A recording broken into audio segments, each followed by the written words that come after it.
Beyond the broken public financing promise, obvious flip-flop that isn't so obvious, today bringing day 3 of the McCain campaign's attempt to distort the Obama belief, apparently shared by Rudy Giuliani, that the United States can combat terrorism within the constraints of that old Constitution. Today's manufactured outrage over Obama's statement yesterday that he did not want to make a martyr out of Osama bin Laden.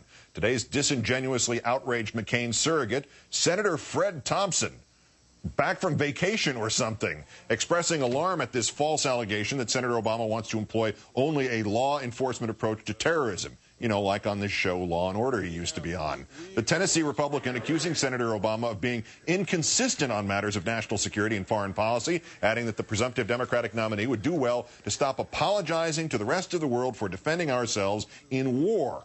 All of which would seem to be a reversal for Senator Thompson, who, when still a candidate for president, appeared to support a legal approach were Osama bin Laden ever to be captured, having said last September that the al-Qaeda leader is, quote, more symbolism than anything else, arguing that bin Laden, Thompson said, quote, should be afforded due process if he were ever caught.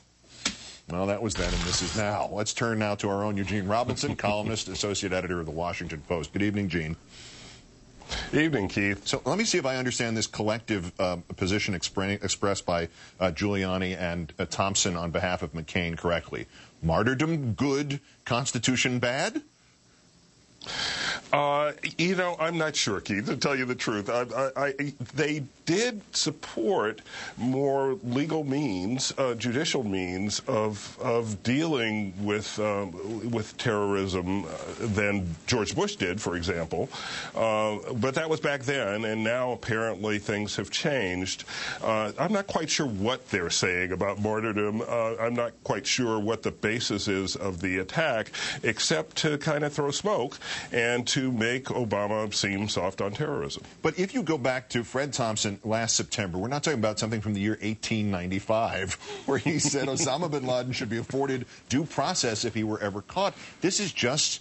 it's too easy. The research on finding something that contradicted what Fred Thompson said today in Fred Thompson's own past took less time than it's taken me to ask you this question. Where are the big guns? I mean, the McCain campaign trotted out Giuliani yesterday, who wound up saying, well, you know, we largely can behave within the Constitution. It won't make that much of a difference. And now today with Fred Thompson, this is remarkable just from a political strategery point of view.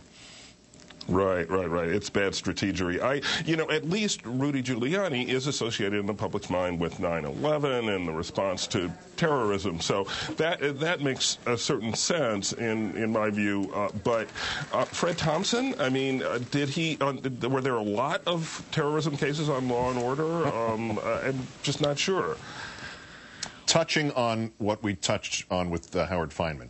The Republican National Committee put out a news release today with a quote from Senator Clinton from February, in which she was quoted as saying, my understanding is that Senator Obama said he would take public financing and that now he's saying he won't. Actions speak louder than words. That quote, is this not the exact concern about that nomination battle and the length that it went and the degree to which it was perhaps unnecessarily fierce, that the Republicans eventually would, even they would be able to pick these quotes up off the floor from Senator Clinton and use them to some degree, great or small, against Senator Obama in exactly the same way she did?